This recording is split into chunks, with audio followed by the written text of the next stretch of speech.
Nathan, it's great to have you here today. Thank you. Thanks for inviting me, David. It's lovely to meet you too. Oh, it's an absolute pleasure. So with no further ado, can I ask you, I'd love to ask you about the work that you do as a coach.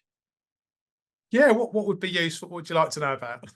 I'd love to hear about your business, the Neurodivergent Coach. That's all right. Yeah. Well, so I run this organisation called the Neurodivergent Coach. I've done so for about 8 years in a few different guises. Predominantly, it's focused on coaching individuals, teams, and as well as doing some training and mentoring around neurodiversity in the workplace. And we also do some technology stuff as well. It's as I say, it's been born out of a necessity to have an organisation to support me in what I do. And that's taken me on quite an interesting journey through all sorts of things in terms of working out what coaching is and working out what neurodiversity is and how coaching can be really helpful in some contexts to support people to be, I guess, their most effective at work. What do we mean by neurodivergent? So interesting. So the name for me, by the way, is it sort of came about because a friend of mine, Jeanette Beetham, we were doing some work together, and I used to have another name for my organisation, and she said to me, "Well, I can't refer anyone to that; it doesn't mean anything." So I then went on the internet and found the Neurodivergent Coach as a domain name and picked it. I thought that'd be quite useful. But the word neurodivergent, as I understand it, is a sort of derivation from the word neurodiversity. And my understanding is that neurodiversity, although when it was first used as a term to describe, I guess it was really about autism when Judy Singer sort of coined it with Harvey Bloom. It's now changed to really mean all of us in the sense that we all think a little bit differently. Now, neurodivergent means that there's a subset of people who think a little bit more differently, I would describe that as. And there are other words, by the way. Not everyone is comfortable with that. And that's the thing in this space. There's a huge amount of language and different people prefer different language and different people mean different things when they say different language. But essentially, I see neurodivergent as one of the different terms out there to describe this umbrella of neurodivergent traits or neurodifference, or however you want to describe it, neurodistinction. I see. I understand. Thank you. I'm curious about what's your mission as the Neurodivergent Coach? I think the idea is to make yourself redundant, actually. And what I mean by that is that it would be wonderful to live and work in a world where we were able to work it out culturally within our organisations so that we can include and make spaces that are they're inclusive regardless of your thinking style, where you're coming from. But that's not true. And I suspect that won't be true in my lifetime because human beings have some fundamentals to them that make life tricky. So my mission is to help support workspaces to be more accessible and ultimately more effective and more productive. Because I really believe that difference brought together in positive ways helps solve problems, helps produce more innovative products and services, and ultimately helps individuals have more fulfilled and more interesting working lives. So that's my mission, I guess. What are some of the challenges that you run into in fulfilling your mission? I think there's various stuff, really. There's things about misunderstanding, there's stereotype, there's also individuals' own history. Sometimes that can get in the way. And I don't mean that's both the individuals who maybe have traits, but also individuals they're working with. Sometimes there's something as well about, as with so many things, people that are impacted by neurodivergent traits who are maybe in more senior roles but don't recognise it are sometimes the trickier people in supporting new people coming into an organisation that maybe have difference, because they've kind of, that kind of narrative around, well, I've fought it and I've made it, so why can't you do it? But it might be different for them, and it's a different world we're growing up in as well now.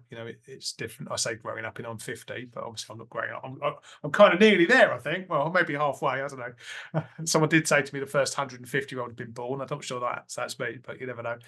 So there's some stuff around that. I think there's some real challenges about understanding. I think there's sometimes some challenges about the difference between tokenistic stuff and vanilla stuff, i.e. this idea that, if I was to say to you I'm dyslexic, well, you could say, well, actually, we know what dyslexic needs. They need a colour overlay and they need some more time. But that may not be how that turns up for me. So that whole thing about, well, let's not forget there's human beings involved here. And I think that's the biggest challenge. Actually, because what quite often happens, particularly in workspaces, is for good reasons, is we want to make processes and things work smoothly with the least amount of friction. And that means we want replicable stuff. But when we deal with human beings, they're all different. So we need to work out which bits of that replicable stuff is useful and which bits aren't. But that involves some effort sometimes that's a little bit harder. So that can sometimes be a barrier as well. You mentioned your journey there. I wondered what drives you to achieving your mission. I really like this work. I just think it's really interesting, actually. I've always been passionate about the idea, what's the legacy we leave behind, actually. And I've been really, what I've been really influenced by lately, is I've just read a book called Turn This Ship Around, which I thoroughly recommend, which is a really interesting book about an American nuclear submarine. And the guy there, he's sort of talking about how he's made all these changes, but he talks about how he's left that ship for a number of years and they've still got the same culture there that he's put in. So what is the fragrance of the culture that we leave behind because of the things that we do? And it's that old adage, isn't it? People will often forget the things you tell them, but they'll never forget the way that you made them feel. And sometimes, in this work, what drives you is the fact that you can create hope, you can create joy, or you can help people notice where hope is where they maybe haven't seen it, or you can help create opportunities for individuals, teams and organizations to do things differently. So hopefully they can get something more out of what they're doing that is ultimately more fulfilling and more useful for them. So that's the big driver for me. I've always been very glass half full instead of half empty. I think there is a world of opportunity in this space, and it is fundamentally very interesting because anything revolving around people is interesting, because I'm a great believer that people are infinitely variable and therefore you never quite know what you're going to meet next. Well said, Nathan. It's funny, you were speaking, what came up for me, I remember the saying, if you want to impress someone, show them what you've got and your riches, what you've achieved. If you want to connect with them, show them what you haven't got, show them your vulnerabilities. Yeah. Yeah, and there's something about that. And I'm really inspired by this whole idea of partnership. I think it has, and I know it's an overused word, but true partnership where we work out what common goals are, what the non-negotiables are, what the negotiables are, and how we can move forwards is such a game changer, I think. Because, what I've noticed with lots of the people and organizations that I work with is I never cease to be surprised by what's possible when people actually want to do something. It's just incredible what's possible. And there's another part to this as well that I really enjoy, is that ability to connect. Because as you have the privilege of working across different spaces and in different theatres, there is an incredible opportunity to connect different individuals who maybe would not have bumped into each other. And for me, that really drives me. I think that's really, really exciting. Then if you've ever read anything by Malcolm Gladwell, but he talks about how when the British turned up in America, the Americans sent 2 runners out, and one of them raised an army and the other one no one listened to. And what was different was that one was a person who knew how to connect with the right people to kind of galvanize a response. And the other one, I don't know who they spoke to, but they did speak to of significance. But there's a difference there, isn't there? Because they found the people of ideas and of standing and were able to have a conversation to help them understand what was important. And then obviously we know what happened next. But that stuff is just, I think it's just so important. You recently delivered a course for animus. I wondered what were your reasons for being a speaker on our recent course. I believe your course was how to partner well with neurodiverse thinkers.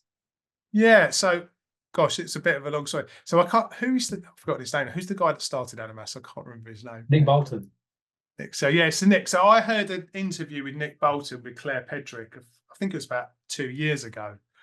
And I messaged him to say, hi, how are you doing, Nick? And he got back to me about a year later and said, can we speak? So then we had a chat and he said, well, I'm thinking about doing this thing. Would you be potentially would you be interested? And I said, yeah, I think fundamentally it's a really good idea. It's exciting. Yes, I'd be up for that. And then I didn't hear anything from him for a while. And then Ruth got in contact and said, actually, we're ready to do this. Would you be interested? We had a conversation about what's important. And I think what really excited me with speaking to Ruth was, just this idea, actually, quite often in this space, I think we're often overweight on knowledge, but underweight on wisdom. And I think a lot of the wisdom comes from treating people like humans and individuals and trusting ourselves and trusting them. So trusting them to be experts in their own stuff and trusting ourselves that we can partner with them and help them and support them to get insight into their own stuff so they can move forwards. So that's what I was really excited about. And I really, really believe, it's far more important to be an artful coach than it is to be a neurodiversity expert. I mean, it's good to have an appreciation. I think that's essential.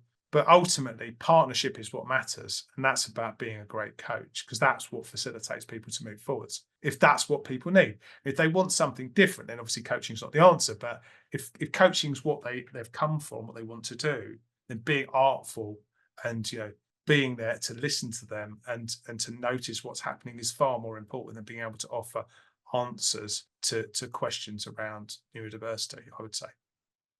And was that the key message of your session then, would you say, Nathan? I think so. What did you take away from it, David? You were there.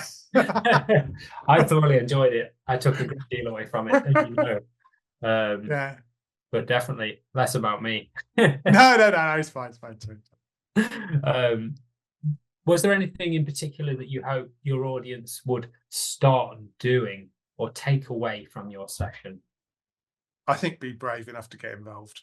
I mean, I think that's the thing, because what I also talked about in my session, is also just the whole mental health bit. How do we create a safe enough space where we're able to sort of do our safeguarding work, but also do sort of like the safety netting in terms of saying, well, actually, are you okay enough to do the work? Is that, you're at risk of harming yourself, all that sort of stuff. So, but being confident enough to step into those spaces that I think historically, sometimes as coaches, we've felt there's like this magical line that says we're not supposed to go here because someone says something like, I'm seeing a therapist, or maybe that's going on, this is going on. But actually being brave enough to partner and say, well, what is safe enough to work? And actually, if that person is in a position where they are good to go and safe enough to go, we should be up for working with them. And also, if it becomes evident that it's not safe or something is wrong, being brave enough to stay with that person until we can get them to another place where they can do what they need to do. And the way I sort of describe this is the warm handover, which I've taken from a friend of mine, Mark. But it's just that idea, how do we build high trust, and we're having high challenge? We should keep that trust until we can pass it, allow that individual to move forwards. And that's not to be a nanny or anything, but just so they're safe enough to move forwards. My key takeaway from your session, Nathan, was just meeting people where they're at and not having a different style of coaching or connecting because someone might be neurodivergent. It was just creating a safe space and being completely present to the person that's in front of you, regardless of what else might be going on. Absolutely. And and it's interesting because there's obviously quite a few different things that are talked about in the coaching world in terms of different methodologies, and there's lots of wonderful stuff out there and a huge amount of books that you can read about it. There's no doubt about it.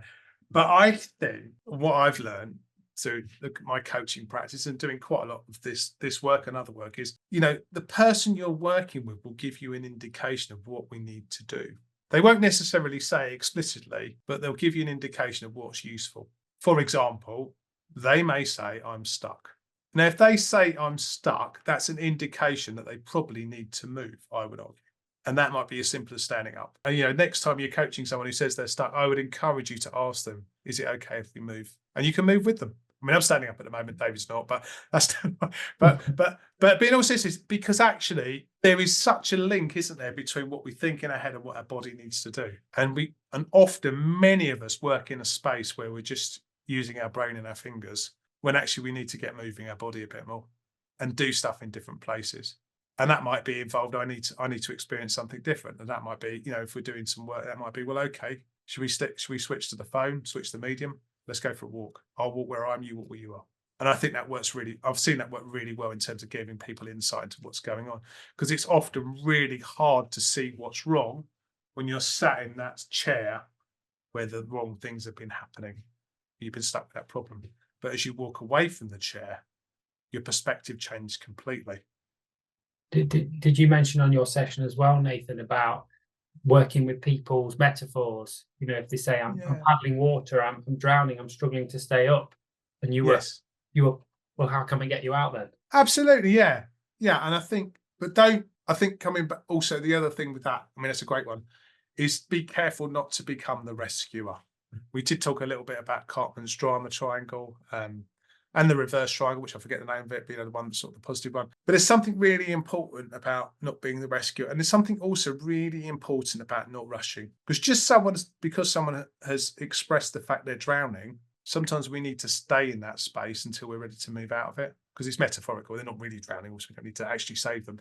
But there's a danger. I think there's a danger in us that we want to rescue, and we want to make things safe as fast as possible. But the problem with that is, as people would talk about in the medical world, you can treat the symptoms or you can treat the root cause. In the same way in the coaching world, you can work with the symptoms or you can work with the root cause. And the danger of working with the symptoms, rather like, I don't know if you ever played those games where the sort of little heads pop up and you have to whack them with a hammer. They just keep coming, You knock one down, another one comes. You just keep bashing away. For those of you that are listening, I'm now bashing with my metaphorical hammer. But it's true, and it just doesn't stop. Whereas if you can get to the heart of what's going on, which sometimes takes a little bit more time and a little bit more bravery, and sometimes that bravery is just about being quiet and just asking and what else is going on here, it's going to help them dive into it. But also, just picking up on your other point there, Doug, because I'll probably go off a little bit of tangent here. There's that thing about metaphor I think is really helpful as well. Because if someone brings a metaphor into it, I think it's really helpful to use that if that's something that's useful for them. But obviously with permission, that and it's good to just check in, is that a useful metaphor? Because sometimes people just think in that way and they don't want to stay with it, and other times they do. But being in partnership with them around that metaphor is really healthy, I think, personally, and can be really insightful. Because the other thing about this is that's really important is sometimes as the coach, you will not have a clue what's going on, but the individual that's sharing the metaphor may be getting some insight that's just out of this world. So you have to be brave enough to check in and just say, well, is this useful? And if it is, great, the work's being done. As you were speaking, I wondered if you could speak again, just any advice or tips you give to a coach trying to identify whether you're indeed working with symptoms or an actual root cause. If you have a client in front of you and you're suspecting, is this a symptom here, or is this the root cause? Are we there yet? So I think the danger there is we need to be really careful not to diagnose. I mean, in both levels, because we kind of talk about neurodiversity. We can't diagnose neurodiversity. We can notice stuff. We can't diagnose unless we're clinically trained to do that. And the same thing is true, I think, with symptoms and root cause. But what we do need to do is trust our instinct and so sometimes go a bit deeper. And a lot of that is about the way people talk about stuff. And sometimes stuff will come up where someone will talk about a particular thing. You do some work with it, you come away from it, they come back to it. Do some work with it, they go away from it, especially if you're coaching over time. So there's a genuine question there, to notice in terms of the process that's going on. I'm noticing we keep coming back to that, David. I wonder what that's about, because we've talked about that a few times now. Do we need to do something different about how we're talking about this? Because it sounds like this may not be the thing. I wonder. There's noticing versus diagnosing. Yes, because ultimately, the coach is noticing stuff that the thinker may not notice themselves, but may be very, very present because that's the way they've been talking about this for ages, or doing. So that, I think that's often where the insight comes. It's kind of bringing a mirror to things that weren't always clear. Given that Animas is a transformative coaching school, what's the connection between neurodiversity and transformative coaching, would you say? Well, if we just take the view that neurodiversity is everybody, and you need some people to coach, I guess that's your link. So I'll be in touch with you. I mean, transformative coaches, as I understand it, and please feel free to challenge if this is not right. It's about creating insight. Yeah, it's about people getting insight into their own stuff. And what more of a wonderful gift can you give someone than insight into their own stuff, so they can either choose to do the same or do something different, but with the new knowledge of what's going on. From what I've seen, that changes lives, that changes jobs, that changes relationships, that changes all sorts of stuff. So the link is that neurodiversity or neurodivergent individuals are human beings. Human beings, often in the world we live in at the moment, don't get enough quality time to think. Coaching often offers, especially when it's done well, quality time to think that can be incredibly challenging sometimes. If that's the right thing for us to do, and that's something we find useful, it can change everything, I would argue. Does that answer the question all right, David? Definitely. Thank you, Nathan. Made me think of Nancy Klein's book, Time to Think. A whole So, book dedicated to that very point that you make right there. Just how can a transformative coach improve their skills, in this area? so I think personally, best way to improve your skills is to be observed. So you can either do that by, if you want to go down a mentor coaching route, you serve up a recording, or you can do that in triplets, where you do sort of like two individuals coaching, another person observing of some description. I think that's the best way because, coaching is practical. It's about rubber hitting the road. It's about dealing with weird, unusual stuff and being able to be confident enough to stay with the process, but flex it enough to serve the people, the person we're working with. But being observed is really, really helpful because, and in that observation, I think a really good model for doing that, by the way, is what's good, even better if. And just do one thing, one thing, because I think as human beings, we've got to focus on more than one. Certainly for me, I'm gone because on that principle, you hit the one thing that needs to change and then you can sort that out and then the next thing comes and it's iterative, And I also think that observation should be a commitment for your time that you're going to be a practicing coach. I think you should be regularly, maybe once every 3 to 6 months, being observed in some way, shape or form with a group of individuals that are happy to give you feedback. If we get into the kind of nicey bit where we don't give courageous feedback, I'm not talking about unkind feedback, courageous feedback, because we generally want people to get better. There's danger, but we need to have courageous feedback. So one of my biggest learnings, I remember when I did my first bit of mentor coaching, was that I realized I was always saying, yeah. And when someone points it out to you, you realize you look like that dog off the Churchill advert, nodding away and just thinking, how infuriating that must be for the people I'm working with. But it was really helpful for me because I'd never even noticed because I was too busy worrying about all the other stuff. But it's iterative, And there'll be another thing and another thing. And that's great because it means you're kind of, to sort of use a biblical term, iron sharpening iron. You're just getting sharper and sharper and sharper and sharper. And I think as you get sharper, you say less, your questions get shorter, and you trust the process more. I wondered if you could just touch again on what's good, even better if. Yeah, so what's good, even better if? So would be an offer to say, for example, I really like the way you contracted at the beginning of this conversation. It's really positive, put me in a great space. It would be even better if you'd just been a bit clearer about the time checks as we've gone through, for example. So that straight away, oh gosh, okay, well, I need to be a bit clear about time. Or maybe I just need to check in a bit more on time. Is that a form of courageous feedback? I think so. Yeah, I think so. It's probably just feedback. I'll just put the word courageous in there to make it a bit more exciting. But for some people, it's courageous, because if we're not used to getting feedback or receiving feedback, it's courageous. And sometimes we need to go to harder spaces, don't we? So, and I think that's particularly challenging sometimes when we get put on pedestals and stuff like that by others. That can be really hard because it's hard then to look at what's going on. Because I think with coaching sometimes there is a huge temptation to become an advice monster, especially when you've seen a lot of stuff. And if you've lived a bit of life, because you know how stuff plays out a bit, or you know how it played out for you and others that you've seen. So there is a temptation, again, coming back to the whole Cartman's drama triangle thing, to want to save people from it. We don't want them to make the same mistakes we've made before. But for me, there's this real principle that people have to discover insight for themselves. And it has to be done in a we way, i.e. together. Because if you do to me, that's kind of that whole parent-child thing, as opposed to us being as equals together, working it out. And from what I've seen and noticed, I think the we thing sticks a lot better because it's that lovely thing that we think we found it out for ourselves, and we have, but with some support from the coach. But that's our insight. We found some gold ourselves. No one's given us the gold. We found it. And therefore, I think it sticks and it works long term. I'm wondering, is there an example you could give me just in terms of, I personally really struggle with giving feedback. And, are there any particular words that I could be using or not using in my giving that courageous feedback to another coach? I think noticing is a really good word. And also permission. So I could say to you, David, we've just done some work, we've just done some work together. Would you like some feedback? Yes. Okay. And I could say, and how honest would you like me to be with my feedback? Go on, as honest as you can. Okay, so between 1 being as nice as possible, 10 being as cutting to the bone as possible? 8/9. Okay, great. So you've given me permission, yeah? Mm.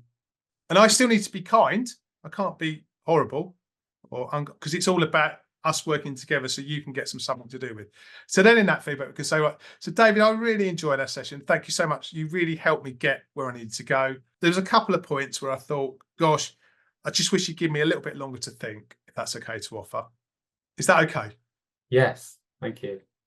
So I don't know how that felt, but because I think there's something about, generally in the coaching space, coaches are great at creating high support, but the challenge is sometimes a little bit further down, yeah? Mm. And we all have a job to do to lift our challenge up, because we've done all that lovely work in creating high support.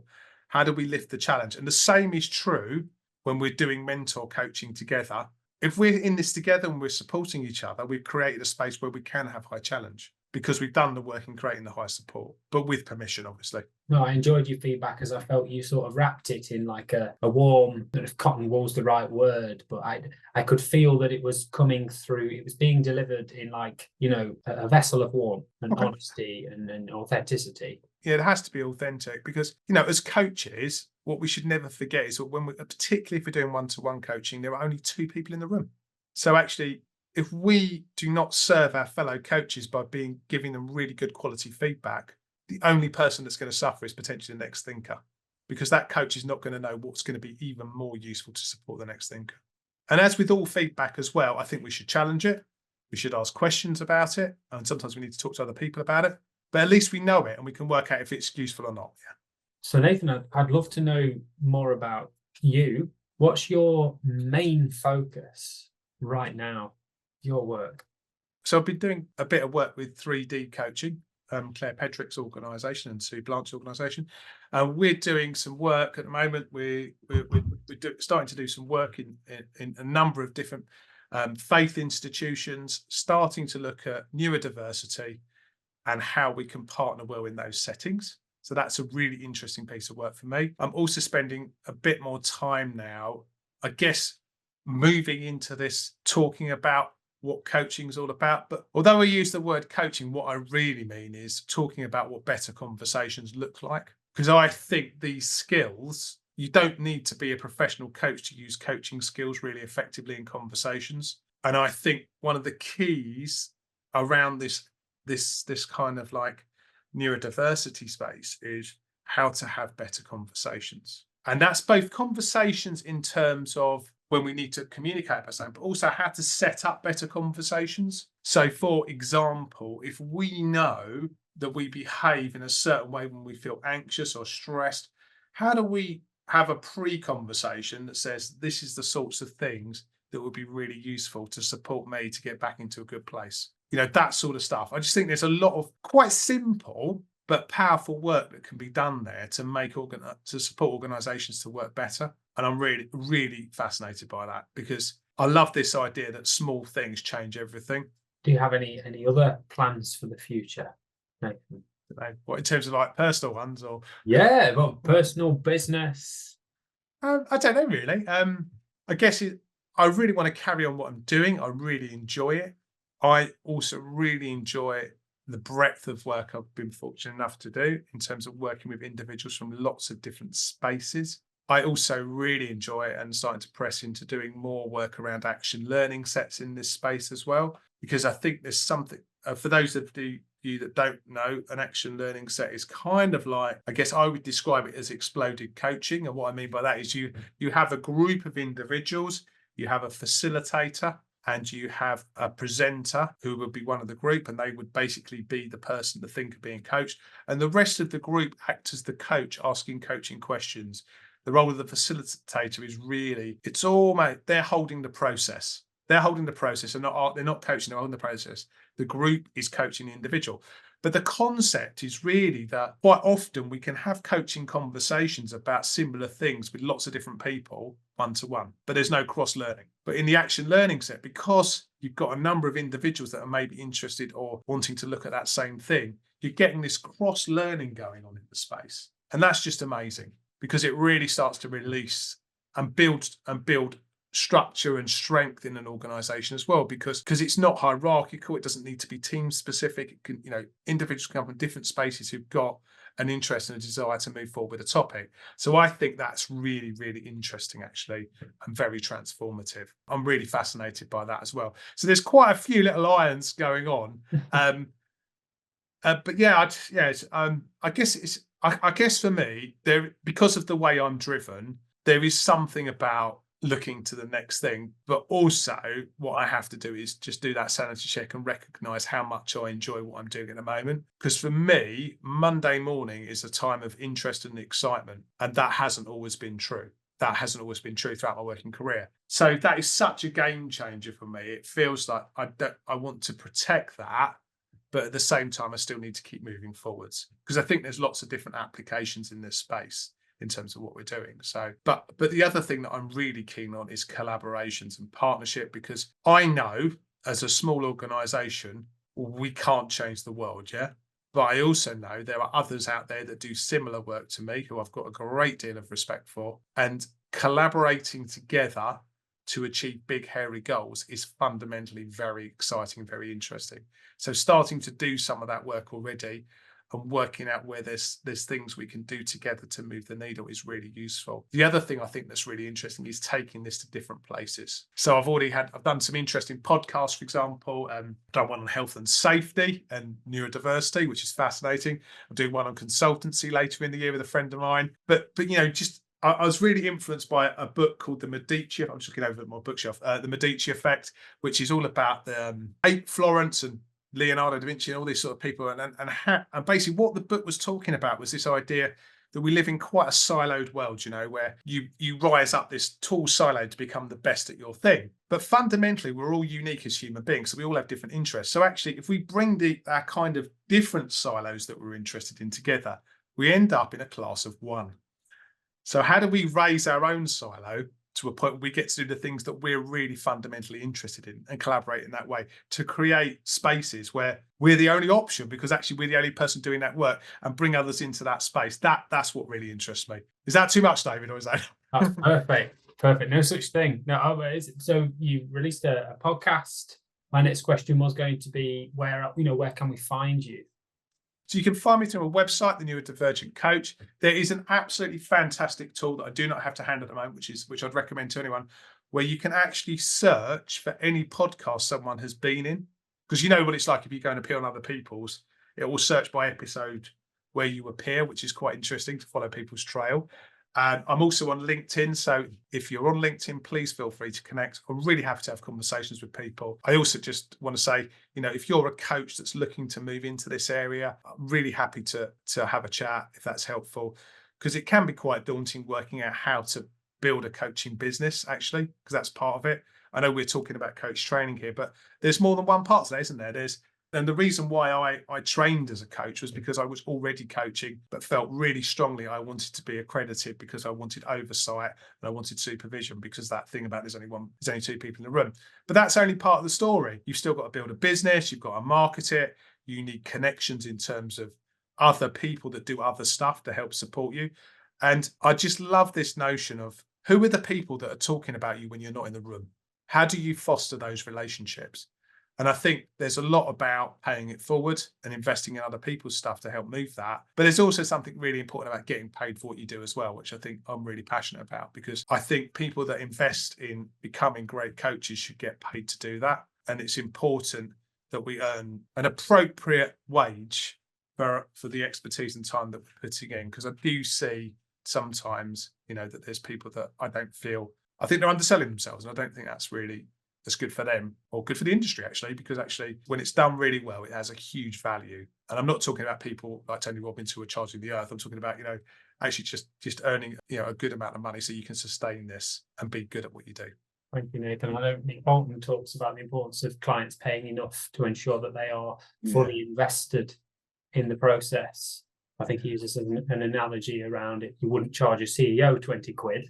They might not seriously, but you might charge that to someone else who was on the lower income. Absolutely. And it's a great conversation there, David, about what's your budget. And I think that's really healthy, actually, and not to be too tied to a particular amount, but have an idea of what your ballpark needs to be. are there any final thoughts, any final message you'd like to leave with the coaching community? Be brave, be great. Be brave, be great. Well, thank you very much, Nathan, for agreeing to be interviewed today. It's been an absolute pleasure sharing your nuggets of wisdom and knowledge. Thank you. Thank you, David.